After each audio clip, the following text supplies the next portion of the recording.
गुरुर्ब्रह्मा गुरुर्विष्णू गुरुर्देवो महेश्वरा गुरुर्साक्षात् परब्रह्मा तस्मै श्री गुरवे नमः। सर्वमंगलमांगल्ये शिवे सर्वार्थसाधिके शरण्ये त्र्यंबके गौरी नारायणी नमोस्तुते।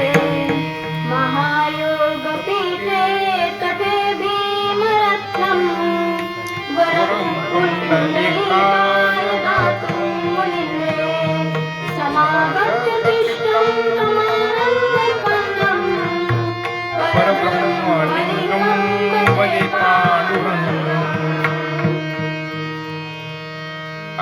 पांडुरंगा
त्यांच्या कृपादाने कथेचा विस्तारू बाबाजी सद्गुरु दास तुकाराम। संत संगतीचे काय सांगू सुख संत संगतीचे काय सांगू सुख आपणा पारखे नाही तेथे साधू थोर जाना साधू थोर जाना साधू थोर जाना कलियुगी।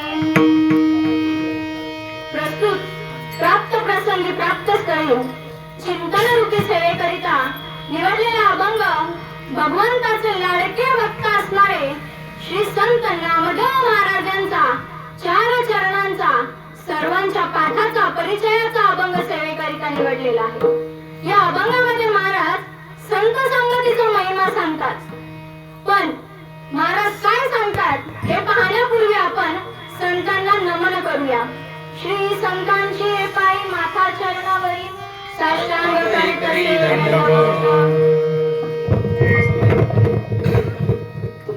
विठाला विठाला विठाला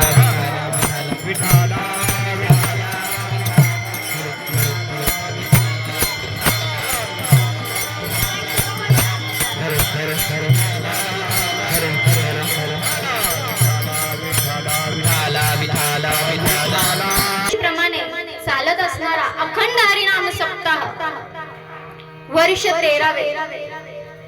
या सप्ताहाचं संपूर्ण सूत्रसंचालन ज्यांच्या आशीर्वादाने झालेलं आहे ते आपले आदरणीय परमपूज्य गुरुवर्य हरिभक्त पारायण उत्तम महाराज गुंड म्हणजे आपल्या सर्व महाराजांचे बाबा यांच्या आशीर्वादाने हा हरिनाम सप्ताह याचं सूत्रसंचालन झालेलं आहे. बाबांनी या ठिकाणी परमार्थाचं रोप लावलं आणि बघता बघता ते इतकं वाढलं, इतकं विशालतेने वाढलं की त्याचा आज वटवृक्ष झालेला आहे. आणि याच वटवृक्षाच्या छायेखाली आपण सर्वजण परमार्थाचा आनंद घेत आहोत. आता याही पुढे जाऊन सांगायचं म्हटलं तर बाबांची असणारी भक्ती, बाबांची असणारी तपश्चर्या आणि इतकंच नव्हे तर बाबांवर साक्षात भगवती शाकंभरी माता आणि श्री संत वामनभाऊ महाराज यांचा असणारा आशीर्वाद, यांची असणारी कृपा. आता याही पेक्षा पुढे जाऊन सांगायचं म्हटलं तर आपण सर्वजण ज्या ठिकाणी बसलो आहोत, ज्या ठिकाणी हरिनाम सप्ताह चालू आहे, त्या ठिकाणी साक्षात श्री संत वामनभाऊ महाराज, सप्तशृंगी माता, लक्ष्मी माता आणि पाठीमागे शाकंभरी माता हे सर्वजण या ठिकाणी वास्तव्य करतात. आता हे सर्वजण या ठिकाणी कसे वास्तव्य करतात, कसे प्रकट झाले, हे तुम्हा आम्हा सर्वांना ज्ञात आहे. विठ्ठल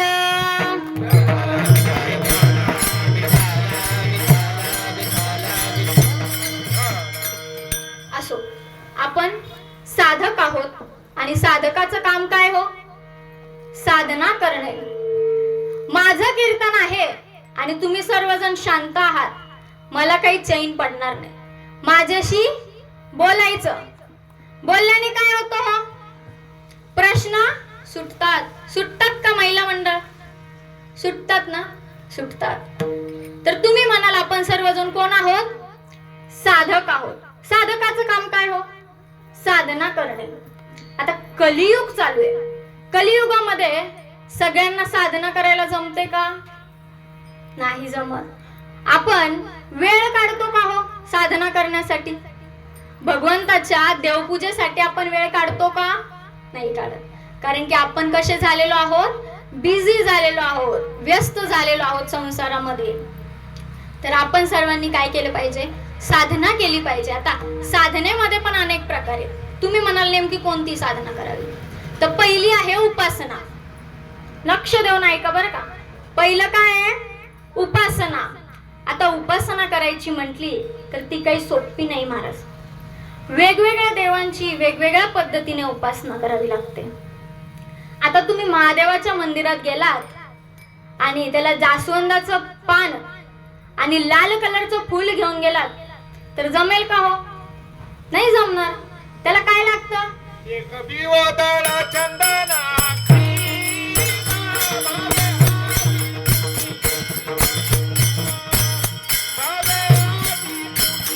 शिवलिंग, एक बिवदळ चंदना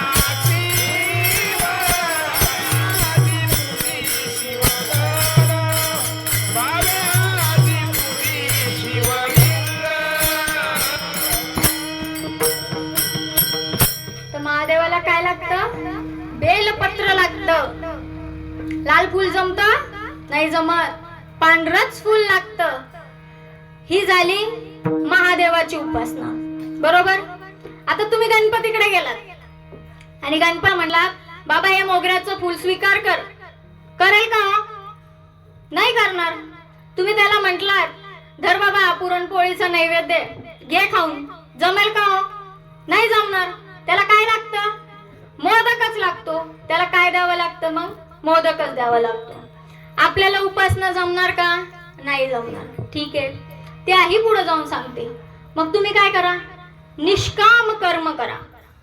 आता निष्काम कर्म करा हाच मोठा अवघड पॉइंट आहे. आता कर्म तर करायचं पण स्वार्थ नाही, अहंकार नाही. असं होईल का हो? नाही होणार. आता तुम्ही जर एखाद्याला मदत केली तर आता सोशल मीडियाचा जमाना चालू आहे. तुम्ही त्यांना काही मदत केली तर तुम्ही काय करता? सोशल मीडियाला टाकता. ठीक आहे, तुम्हाला काय होतं? अहंकार निर्माण होतो. पण जर आपल्याला कर्म करायचं असेल आणि जर त्याचं फळ घ्यायचं असेल तर काय करावं लागेल हो? अहंकार करून जमणार नाही. निस्वार्थ भावनेने कर्म करावं लागेल. एकदा काय झालं, एक माणूस रस्त्याने जात होता. जाता जाता त्याने दगड उचलला आणि सहजच फेकला. तो फेकला आणि सापाला जाऊन लागला. आता तुम्ही शेतकरी आहे, तुम्हाला माहितीये सापाला जखम झाली की ती बरी होते का? नाही होत. त्या सापाला मुंग्या लागल्या आणि त्या मुंग्या त्याला चावायला लागल्या. तो चावायला लागल्या म्हणून तो पुढं पळायला लागला आणि पुढं पळता पळता त्याच्या अंगाचं कातडं निघायला लागलं आणि कातडं निघायला लागल्यावरती त्याच्यावर आणखीन मुंग्या बसायच्या आणि त्याला आणखीन चावायच्या. तो असा वैतागला होता आणि समोरून एक साधूबाबा आले. साधूबाबांना तो म्हणाला, साधूबाबा हा दगड घ्या आणि माझ्या डोक्यामध्ये घाला. साधूबाबा म्हणाले की का रे बाबा, मी तुझ्या डोक्यात दगड घालून माझ्या माती पाप का घेऊ? मग तो म्हणाला की मला या मुंग्यांनी चावून चावून आहे ना लय त्रास दिलाय, मी वैतागलोय आणि मला खूप वेदना पण होत आहेत.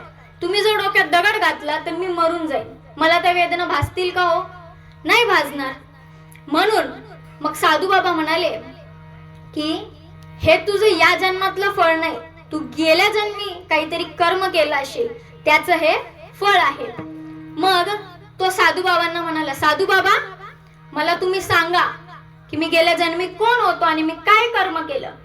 साधूबाबा तपस्वी होते, त्यांनी अगोदर नकार दिला. मग तो साप म्हणाला की जर तुम्ही मला सांगितलं नाही तर मी तुमच्या पायाला वेटाळा घालून बसेन. मग साधूबाबांनी डोळे बंद केले आणि त्याला सांगितलं की तू गेल्या जन्मी एक मुख्यमंत्री होता. कोण होता? मुख्यमंत्री. आणि या लोकांनी तुला मत कशासाठी दिली होती हो? की तू त्यांचं काहीतरी कल्याण करावं, तू त्यांना काहीतरी मदत करावी म्हणून त्यांनी तुला मत दिली होती. पण तू काय केलं? तर तू फक्त स्वतःचं पोट भरलं असं म्हणाले. मग तो म्हणाला, मग आता मी काय करू? साधूबाबा म्हणाले, तू सर्प होता हे तुला मान्य आहे? हो मान्य आहे. मग ह्या ज्या तुला डसणाऱ्या मुंग्या आहेत त्या कोण आहे? तो तर तो समाज आहे ज्याने तुला मत दिली असं साधूबाबांनी त्याला सांगितलं. पण साधूबाबांनी सांगितलं, साधूबाबा निघून गेले. मला सांगायचं काय हे तुम्हाला समजलं का हो? सांगायचं तात्पर्य हेच की जसं कर्म केलं तसंच त्याला पुढच्या जन्मामध्ये भोगायला आलं. मग जर पहिल्याच जन्मामध्ये त्यांनी चांगलं कर्म केलं असतं तर त्याला दुसऱ्या जन्मामध्ये भोगायला आलं असतं का हो? नसतं आलं. पण याच जन्मामध्ये माणूस संसारामध्ये इतका गुरफटतो की त्याला पुढचं मागचं काही दिसत नाही. एक माणूस होता, तो संसाराच्या बाबतीत इतका चिकट होता, इतका चिकट का तो 1 रुपया कधी कोणाला देत नव्हता. इतका चिकट माणूस होता. तो असाच संसार करत करत चिकाटीने संसार करत करत म्हातारा झाला. आता म्हातारा झाला, तो आजारी पडला. आजारी पडल्यानंतर तो बेडवरती झोपला आणि बघता बघता त्याची वाचा गेली. त्याला बोलताच येईना आणि त्याची बायका मुलं सगळे त्याच्या जवळ बसले. जवळ बसल्यानंतर त्यांच्या घरामध्ये एक गाय होती. त्या गाईला एक छोटंसं वासरू होतं. ते वासरू केरसुनी खात होतं. ते म्हातारा म्हणायला लागलं, वाके वाके असं तोडक्या मोडक्या शब्दांमध्ये बोलू लागलं. घरच्यांना वाटलं बापरे, उभ्या आयुष्यात त्याने कधी भगवंताचं नाव नाही घेतलं पण शेवटच्या क्षणाला का होईना भगवंताचं नाव घेतोय. म्हणून त्यांनी डॉक्टर बोलवले. डॉक्टर आल्यानंतर डॉक्टरांना सांगितलं की डॉक्टर साहेब माझ्या वडिलांचा इलाज करा. त्यांना भगवंताचं नाव घ्यायचंय पण त्यांना घेता येईना, म्हणून तुम्ही त्यांचा काहीतरी इलाज करा. डॉक्टरांनी इलाज केला. म्हातारा चांगलं बोलायला लागलं. म्हातारा बोलायला लागल्या म्हातारा म्हणलं, तुम्हाला काही आकली आहेत का नाही? ते म्हणले का? तर तो म्हणाला की मी 1 रुपया करून 40 रुपयाची केरसुनी आणली आणि ती केरसुनी तुमच्या वासराने खाल्ली. तुम्हाला सांगतोय की ते वासरू केरसुनी खातंय तरी तुम्ही माझ्याकडेच बघत बसले, तुम्हाला काही आकली आहेत का नाही? मग तो मुलगा म्हणाला की बाबा आम्हाला वाटलं की तुम्ही शेवटच्या क्षणी का होईना पण भगवंताचं नाव घेताय. बरं म्हटले ते असू देत जे काही असेल ते. डॉक्टरला किती पैसे दिले? ते म्हणले 1000 रुपये. त्या म्हाताऱ्याने डोक्यावर मारून घेतलं ना मावशी. तो म्हणाला, अरे 1000 मध्ये माझा 10वा 12वा 13वा वर्ष श्राद्ध झाला असतं आणि तू त्याला 1000 दिले. तुम्हाला काही आकली आहेत की नाही? संसार कसा करणार? तो म्हणाला, बरं ठीक आहे, आता 1000 रुपये त्याला दिले तर द्या, पण माझं वर्ष श्राद्ध करत असताना महाराजाचं पाकिट भरायचं नाही, गावाला जेवण द्यायचं नाही. इतकं चिकट. म्हणजे संसारामध्ये माणूस इतकं चिकट असतं, इतकं चिकट की त्याला परमार्थ करावा ही बुद्धी सुद्धा नसते. आता बुद्धी म्हटल्यानंतर बुद्धीचे पण भरपूर प्रकार आहेत. मी तुम्हाला थोडक्यात सांगते. बुद्धीचे 7 प्रकार आहेत. पहिली बुद्धी आहे कुशाग्र, दुसरी आहे तैल, तिसरी आहे कर्पूर, चौथी आहे खोगीर, पाचवी आहे मेनी, 6वी आहे गौरी आणि 7वी आहे शेनी. आता या 7 बुद्धी आहेत. आता कुशाग्र बुद्धी म्हणजे काय हो? कुश म्हणजे काय? कुश म्हणजे गवत.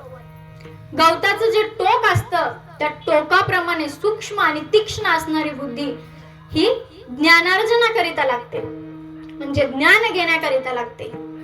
ज्ञानार्जन हा 3रा प्रकार आहे साधनेतला. आता कुश म्हणजे काय? तर गवत. गवताच्या टोका एवढी तीक्ष्ण बुद्धी असावी लागते. दुसरी आहे तैल बुद्धी. जसं तेल, एखाद्या ग्लासामध्ये 1 थेंब जरी तेल टाकलं तरी कसं पाण्यावर तवंग येतो, तशी काहींची बुद्धी असते. थोडं सांगितलं तरी जास्त कळतं. त्याही पुढची बुद्धी सांगते, ती आहे कर्पूर बुद्धी.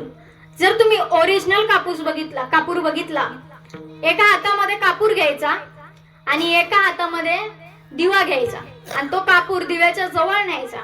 तो कापूर आपोआप त्या दिव्याच्या ज्योतीला आपल्याकडे खेचतो. म्हणजे काहींची बुद्धी अशी असते की त्यांना काही सांगायचं, आता मी काय बोलणार आहे हे त्याला अगोदरच कळतं. अशी काहींची बुद्धी असते. त्याही पुढे जाऊन सांगायचं म्हटलं तर खोगीर बुद्धी. तुम्ही सर्वजण शेतकरी आहात.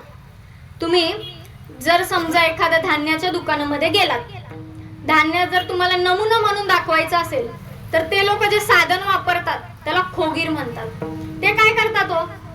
त्या गोणीमध्ये ते खोगीर टाकतात, धान्य काढतात आणि तुम्हाला नमुना म्हणून दाखवतात, बरोबर? आणि मग काय होतं? ते धान्य आपोआप खाली बसतं आणि ते छिद्र बुजून जातं. तशी काहींची बुद्धी असते. तुम्ही त्यांना आत्ता सांगा, त्यांच्या एकदम परफेक्ट डोक्यामध्ये बसणार. पण तेच प्रश्न तुम्ही त्यांना 2 दिवसांनी विचारा, जैसे थे, काही फरक नाही. म्हणजे त्यांना सांगताच येत नाही. अशी काहींची बुद्धी असते. त्याही पेक्षा पुढे जाऊन सांगायचं म्हटलं तर मेनी बुद्धी. मेनी बुद्धी, जसं मेणामध्ये एखादं दाबण खोसावं आणि ते बाहेर काढावं, ते छिद्र जसंच्या तसं राहतं, ते वाढतही नाही आणि कमी होत नाही. काहींची बुद्धी अशी असते, जेवढं सांगेल तेवढंच करायचं.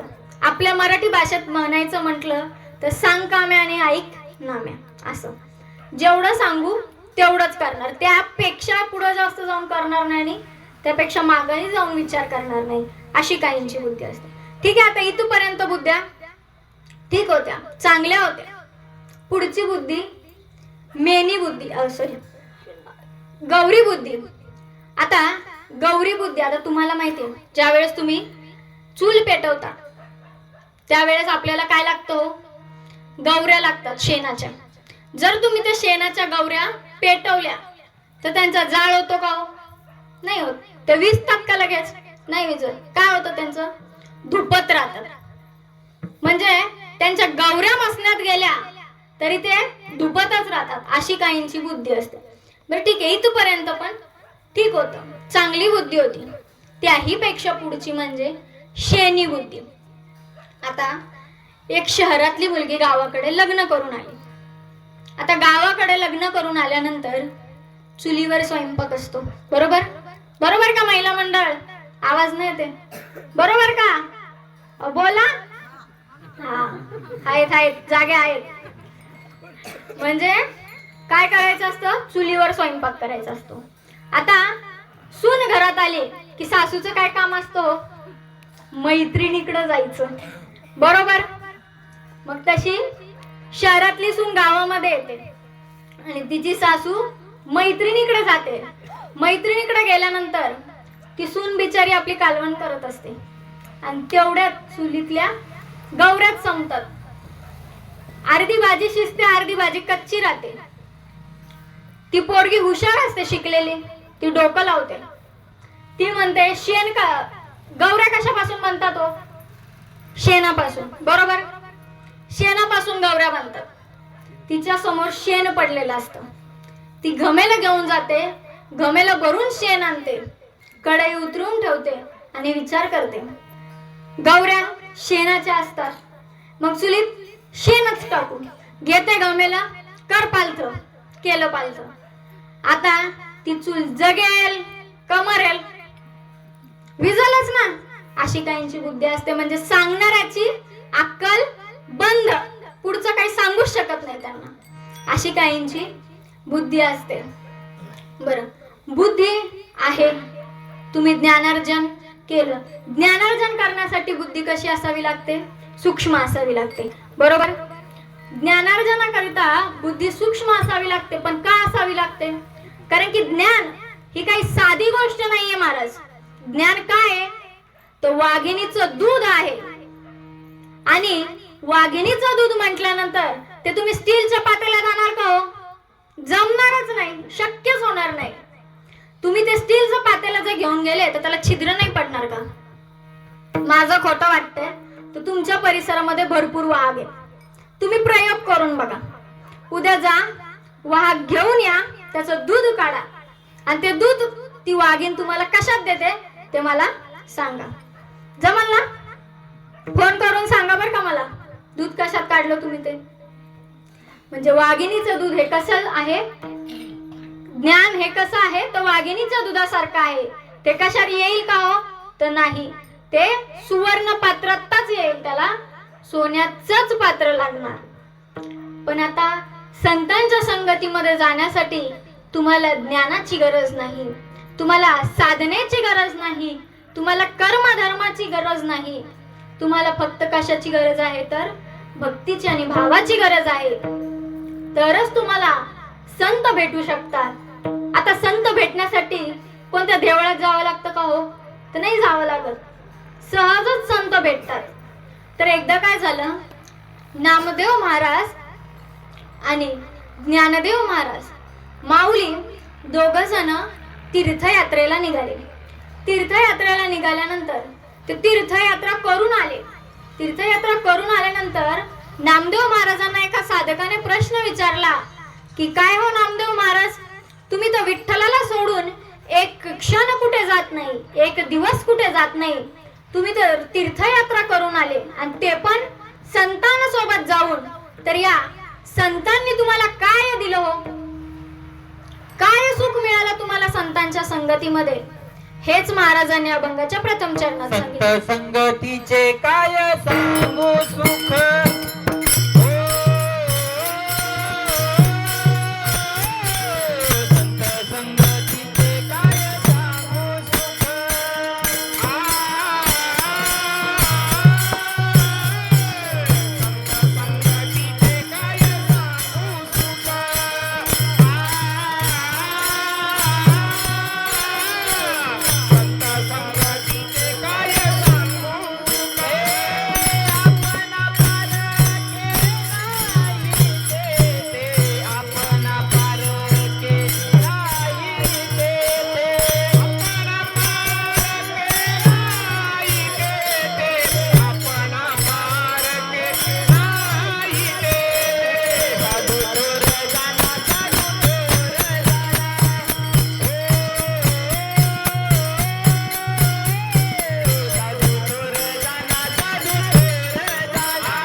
की तिथं आपलं आणि परक असं काही नसतं. म्हणून साधू थोर आहेत. काय आहे तो? साधू खरंच खूप थोर आहेत. एकदा एक साधू महात्मे तीर्थयात्रेला जात होते. तीर्थयात्रेला जाताना असा प्रसंग आला की त्यांना गंगा पार करायची होती. ते नावेमध्ये बसले आणि त्यांच्या सोबत नावेमध्ये 3 टुकार मुलं बसले. ते टुकार मुलं बसलेले असताना ते टुकार मुलं साधू महात्म्यांना त्रास द्यायला लागले. आता त्रास म्हणजे काय द्यायला लागले हो? काहीही बोलायला लागले. हे कुठं साधू असतात का? हातात माळ घेतली, भगवे वस्त्र घातले, केसांच्या जटा वाढलेल्या, हे असे कुठे साधू असतात का हो? असे म्हणू लागले. साधू महात्म्यांनी त्यांच्याकडे लक्ष नाही दिलं. साधू महात्मे त्यांचं काम चालू होतं. ते काय करत होते हो? भगवंताचं भजन करत होते, नामस्मरण करत होते. ते त्यांच्या भक्तीमध्ये लीन होते आणि हे मुलं तर त्यांना त्रास देत होते. आता भगवंत हा भक्ताच्या मागे पुढे उभा राहे सांभाळीत, त्याला सांभाळण्याकरिता उभाच असतो. मग भगवंताला काही रावेनाच. भगवंत पाण्यातून प्रकट झाले आणि त्यांनी नाव पकडली आणि त्या साधूला म्हणाले की साधू, तुम्हाला हे पोरं इतके त्रास देत आहेत तरी तुम्ही एकही शब्द का बोलत नाही? तो तुम्ही मला सांगा, मी ही नाव पलटी करू का? तुम्ही फक्त बोला, मी ही नाव लगेच पलटी करतो. पण साधू महात्मे काय म्हणाले हो? ते खूप शांत होते.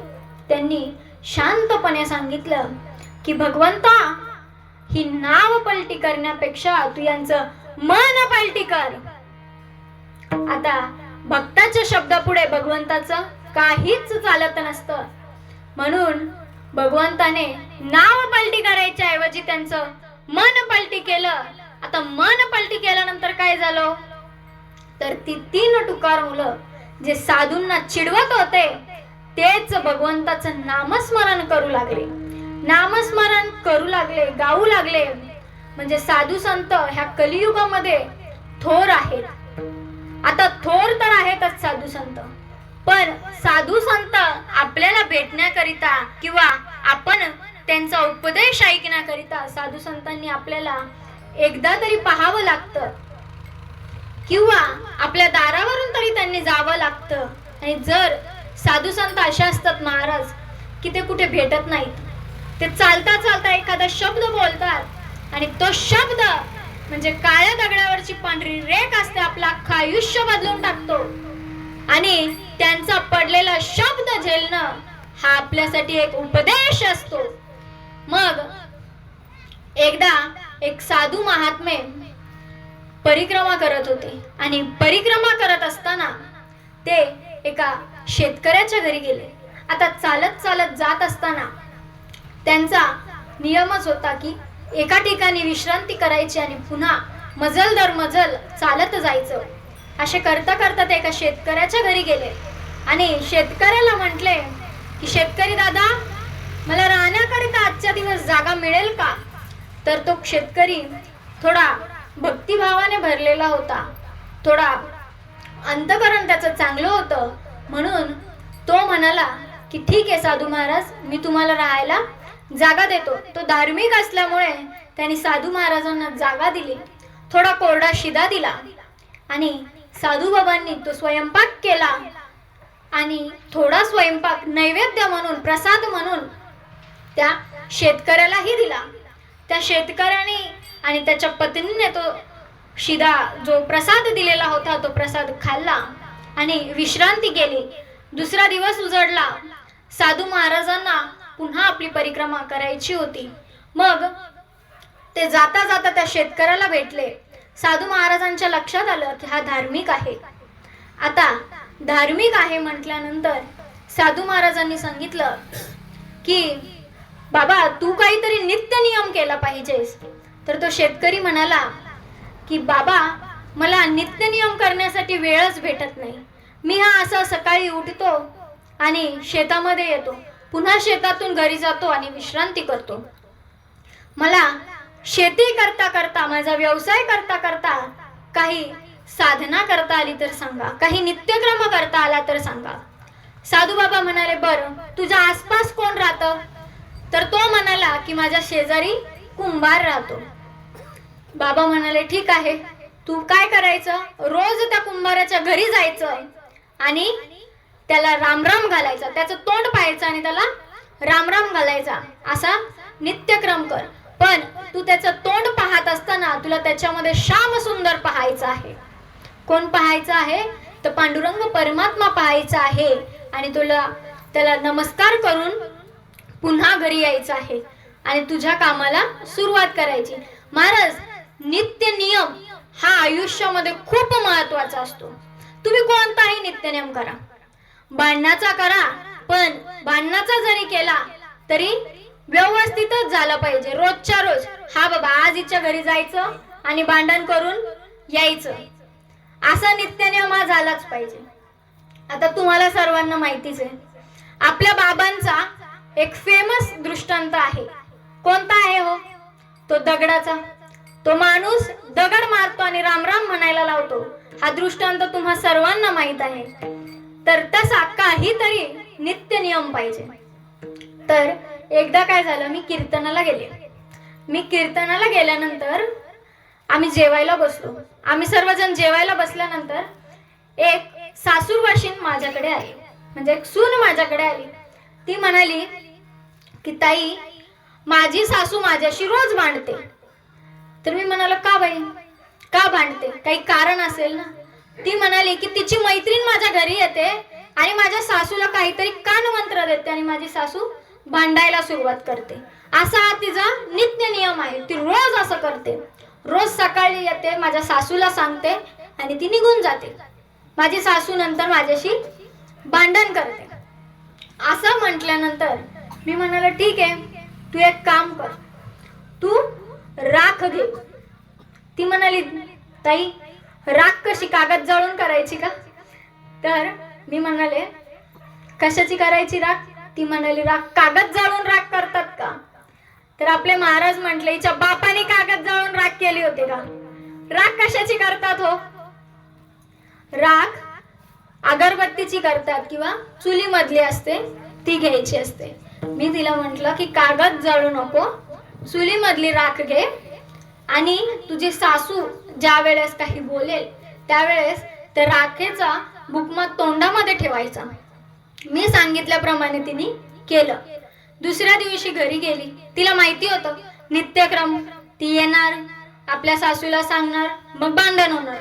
ती येताना दिसली की हिने राखेचा बुकमा तोंडात घालायचा. तिने तो तोंडात घातला की सासू ओरडायची ओरडायची ओरडायची आणि बंद व्हायची.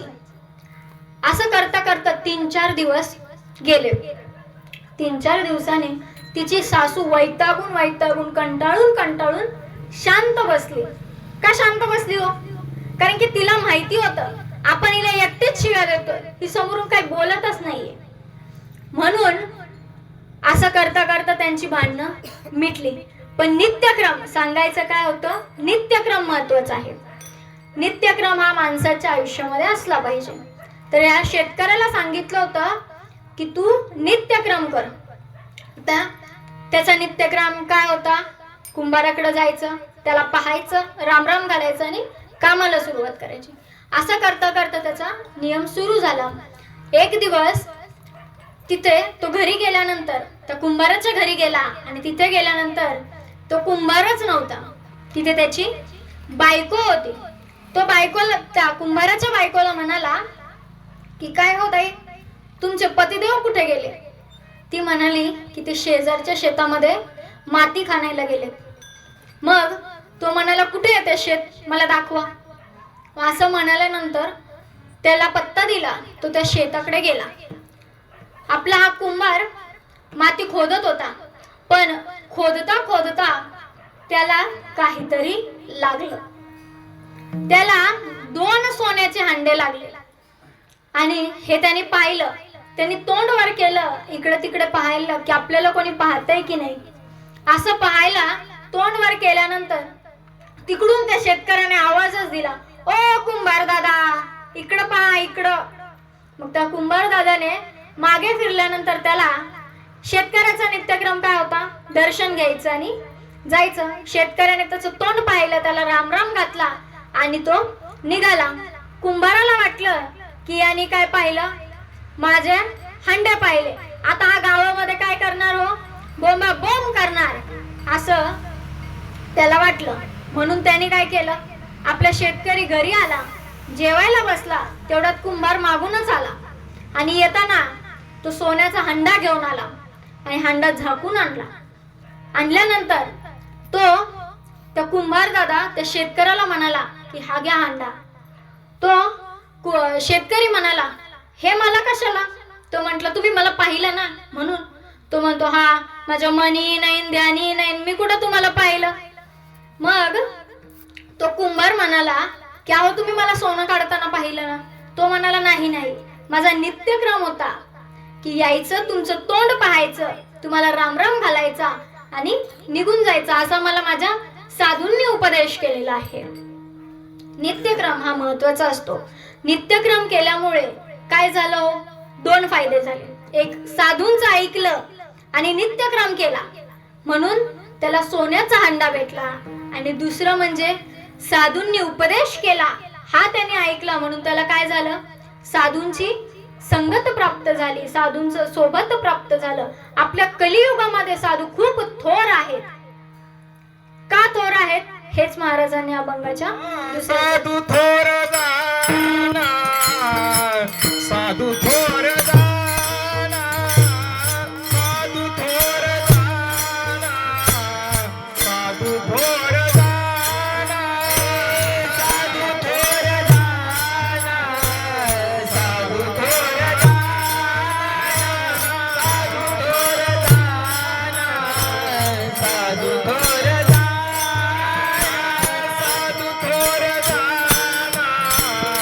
साधू थोर जाना, साधू थोर जाना, साधू थोर जाना, साधू थोर जाना, साधू थोर जाना,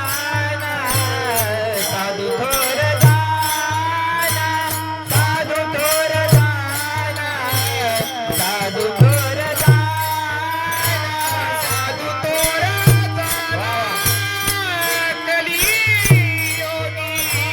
साधू थोर जाना, कलियोगी साधू थोर जाना, साधू थोर जाना, साधू थोर जाना, साधू थोर जाना, हे साधू थोर जाना, कलियोगी साधू थोर जाना,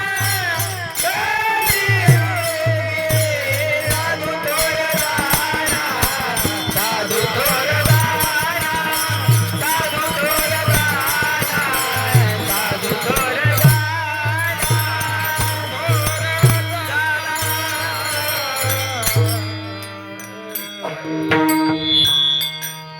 तर साधू संत का थोर आहे तो महाराज, त्यांनी काय केलं तर भगवंताचं चिंतन केलं, भगवंताचं नामस्मरण केलं. मग आपण काय करायला पाहिजे हो, आपण सर्वांनी आपले हात उंच करायचे, हात उंच करा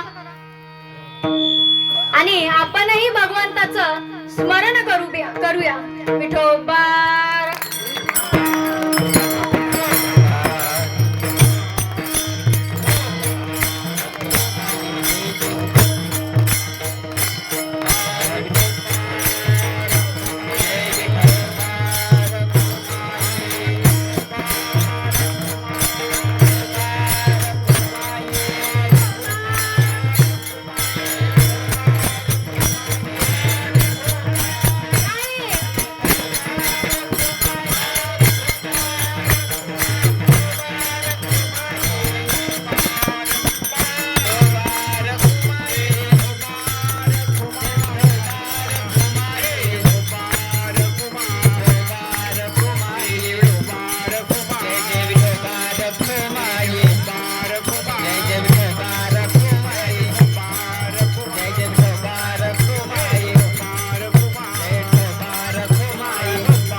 की साधू थोर आहेत, हा आम्हाला मान्य आहे. संतांच्या संगतीमध्ये आपलं आणि परकेपणा नसतं. पण साधू कधी स्वतःचा विचार करत का नाही? करतात की नाही करत? तर साधू संत कधीच स्वतःचा विचार करत नाही. जगाच्या कल्याणा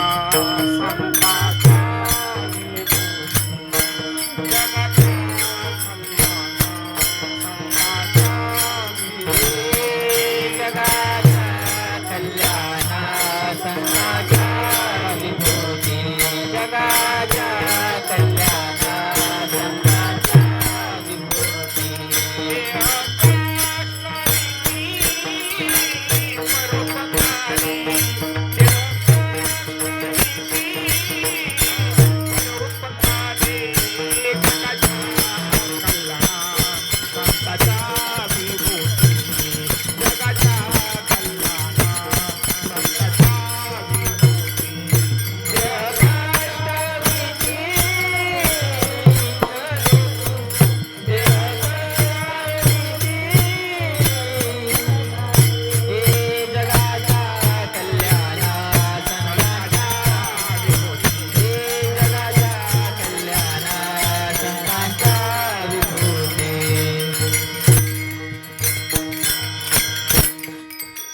साधू संत हे स्वतःचा विचार नाही करत, जगाच्या कल्याणाचा विचार करतात.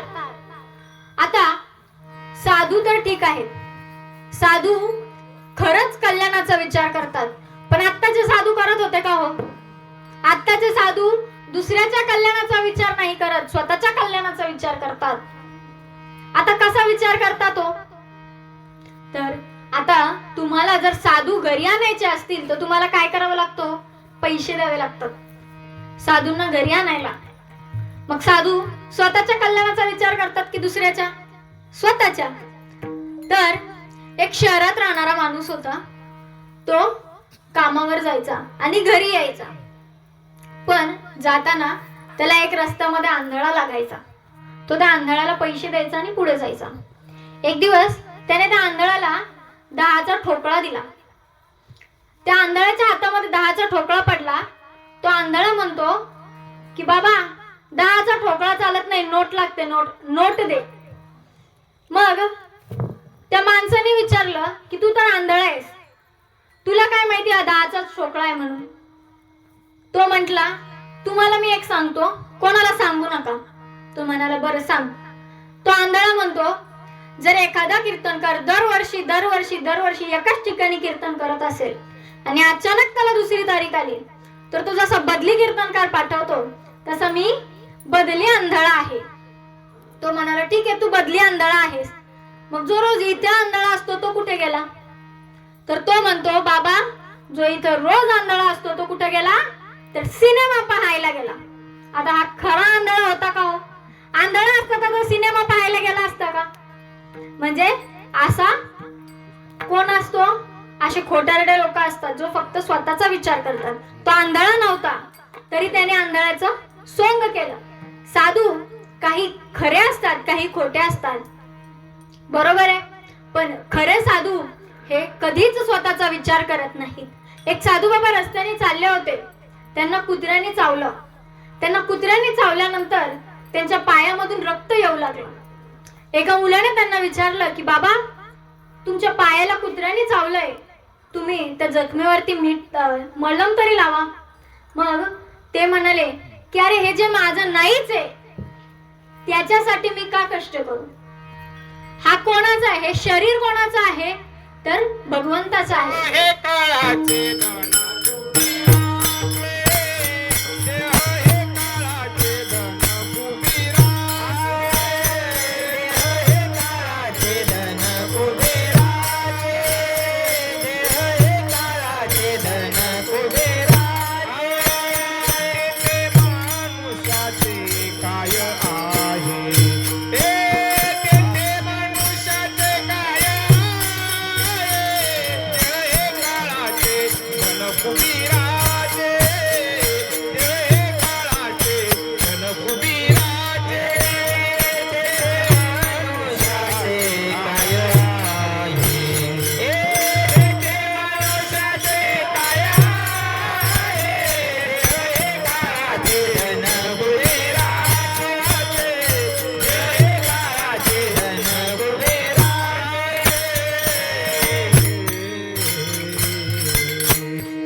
शरीराचे. हे शरीर आपलं आहे का हो? तर हे शरीर सुद्धा आपलं नाहीये, ते दुसऱ्याचंच धन आहे. म्हणून ते साधू बाबा म्हटले की याला मलमपट्टी मी कशाला करत बसू, मला मलमपट्टी करायची नाही. म्हणजे साधू हा स्वतःचा विचार कधीच करत नाही. आता साधू हा कधीच स्वतःचा विचार करत नाही, फक्त दुसऱ्याच्या कल्याणाचा विचार करतात. कारण की साधूंना भगवंताची महिमा किंवा भगवंताची भक्ती करायला आवडते. मग त्यांना काय वाटतं की आपणही भगवंताची भक्ती करावी, भगवंताचं स्मरण करावं, म्हणून ते आपल्या कल्याणाचा विचार करतात. स्वतःच्या हिताचा विचार करतात का हो? तर नाही करत. आता तुम्हाला माहित आहे का, हा सप्ताह, हे पुण्यतिथी किंवा आपला हा अखंड हरिनाम सप्ताह ज्याच्यासाठी चालू आहे, ज्यांच्यामुळे चालू आहे, ते आपले श्री संत वामन भाऊ महाराज यांची कीर्ती तुम्हाला सर्वांना माहीत आहे. पण जेव्हा मला कळाली त्यावेळेस अक्षरशः माझ्या सुद्धा अंगावरती काटे आले. मला असं कळालं की मराठवाडा भागामध्ये पाणी नव्हतं. पाणी म्हणजे त्या लोकांना पाणीच नव्हतं. मग भाऊंनी काय केलं? भाऊंनी त्या ठिकाणी पाण्याचं स्रोत निर्माण केलं, लोकांना पाणी दिलं. लोक पाण्या वाचून मरत होते, लोकांना पाण्याचं साधन आणून दिलं. आता पाण्याचंही साधन आणून दिलं. मग तिथे परकीय आक्रमण झालं. परके लोक धर्मांतर्गत करत होते, म्हणजे आपल्या धर्मातली लोक त्यांच्या धर्मात करून घेत होते. पण संतांनी काय केलं? त्यांच्याशी जाऊन भांडण केलं का हो? तर नाही केलं. आपल्या माणसांना आपल्या धर्मामध्ये टिकवून ठेवण्यासाठी बुक्का लावला, माळ घातली आणि त्यांना रामकृष्ण हरी हा मंत्र दिला आणि त्यांना आपल्याच धर्मामध्ये टिकवून ठेवलं. आपला धर्म किती चांगला आहे, किती महान आहे हे त्यांना पटवून दिलं. आता साधू संत फक्त दुसऱ्याच्या कल्याणाचा विचार करतात, तर छत्रपती शिवाजी महाराज आणि धर्मवीर संभाजी महाराज हेही संतांपेक्षा काही कमी नाहीत हो. आता मला तुम्ही सांगा, त्यांना काय गरज होती व स्वराज्य निर्माण करण्याची? काहीच गरज नव्हती. पण आपल्या बायका मुलं, आपल्या बायका, आपल्या स्त्रिया त्यावेळेस स्वतंत्र राहू शकत नव्हत्या, एकट्या जगू शकत नव्हत्या. म्हणून माझ्या छत्रपती शिवाजी राजांनी स्वराज्य स्थापन करण्याचं मनी ठरवलं आणि त्यांनी स्वराज्य स्थापन केलं आणि त्यांनी त्यांचा छावा सुद्धा असाच घडवला. तुम्हाला सर्वांना माहित आहे धर्मवीर संभाजी महाराजांना किती त्रास दिला हो. अफजल खानाने किती त्रास दिला. त्यांच्या डोळ्यामध्ये गरम सळया टाकल्या. त्यांना शरीर ज्या वेळेस त्यांचं कापलं, त्याच्या जखमेवरती त्यांनी वाळू भरली, गरम वाळू भरली. त्यांनी आपल्यासाठी इतक्या गोष्टी सहन केल्या. का केल्या हो? कारण की आपण हे कोणीतरी त्यांचे आहोत. त्यांनी आपलेपणा बाळगला. आपलेपणा, परकेपणा हा त्यांच्यामध्ये नव्हता. म्हणून संत हे आपल्या कल्याणाचा विचार करतात. म्हणून आपण सुद्धा काय केलं पाहिजे हो? तर भक्ती केली पाहिजे, साधना केली पाहिजे. बरोबर आहे की नाही? आपणही भक्ती केली पाहिजे, साधना केली पाहिजे. म्हणून मग आता संत महाराज आहेत, जे संत महात्मे आहेत, ते स्वतःच्या शरीराचा विचार करत नाहीत, स्वतःच्या जीवाचा विचार करत नाहीत. हेच महाराजांनी अभंगाच्या तिसऱ्या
महत्वाचा काय असतो?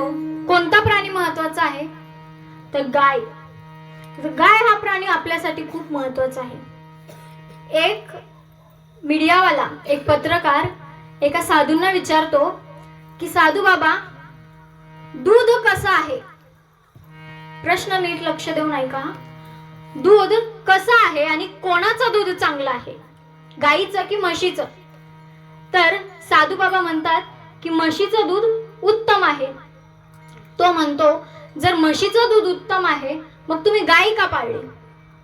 तुम्ही गाया का पाळता? मग ते साधू बाबा म्हणाले की तू दुधाविषयी विचारलं. गाय ही आमची कोण आहे हो? तर माय आहे. आणि तिचं दूध हे आमच्यासाठी दूध नसून अमृत आहे. तू आम्हाला दुधाविषयी प्रश्न विचारला म्हणून आम्ही तुला दुधाविषयीच उत्तर दिलं. पण जर तू आम्हाला अमृताविषयी प्रश्न विचारला असतास तर आम्ही निश्चितच गायीचं नाव घेतलं असतं.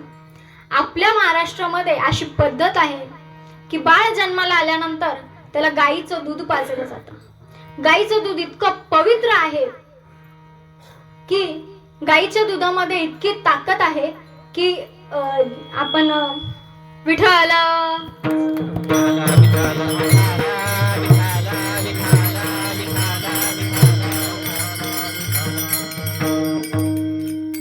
गायीचं दूध हे इतकं पवित्र आहे म्हणून आपण ते प्राशन करतो. अमृताची तुलना दिलेली आहे गायीला. मग हे अमृतासारखेच आपले संत देखील आहेत. आपले संत ही अमृतासारखे आहेत. ते जे आपल्याला उपदेश करतात हे अमृता समान असतात आणि त्या उपदेशांमुळे आपलं काय होतं हो?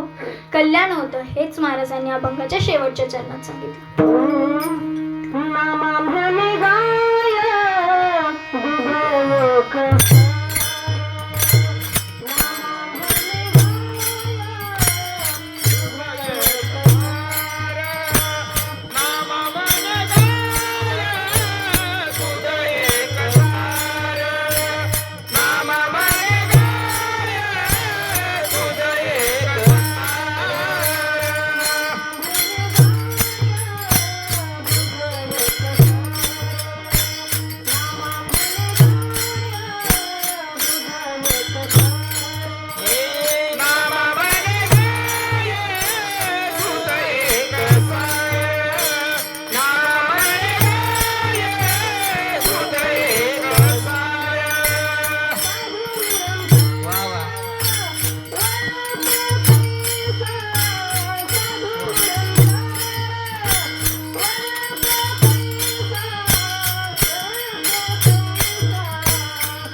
अखंड हरिनाम सप्ताह, या सप्ताहातील प्रथम दिवसाची सेवा माझ्या वाट्याला आलेली आहे.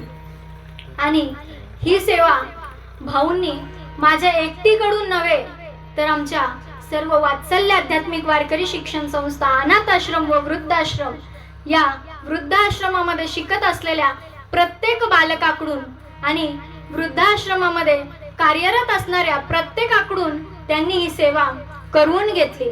आणि या ठिकाणी मला बोलण्याची जी संधी ज्यांच्यामुळे प्राप्त झाली ते गुरुवर्य आदरणीय बाबा आहेत. त्यांच्या चरणी, आईवडिलांच्या चरणी, गुरूंच्या चरणी, माऊलींच्या चरणी अर्पण करून सेवेला पूर्ण विराम देते. जय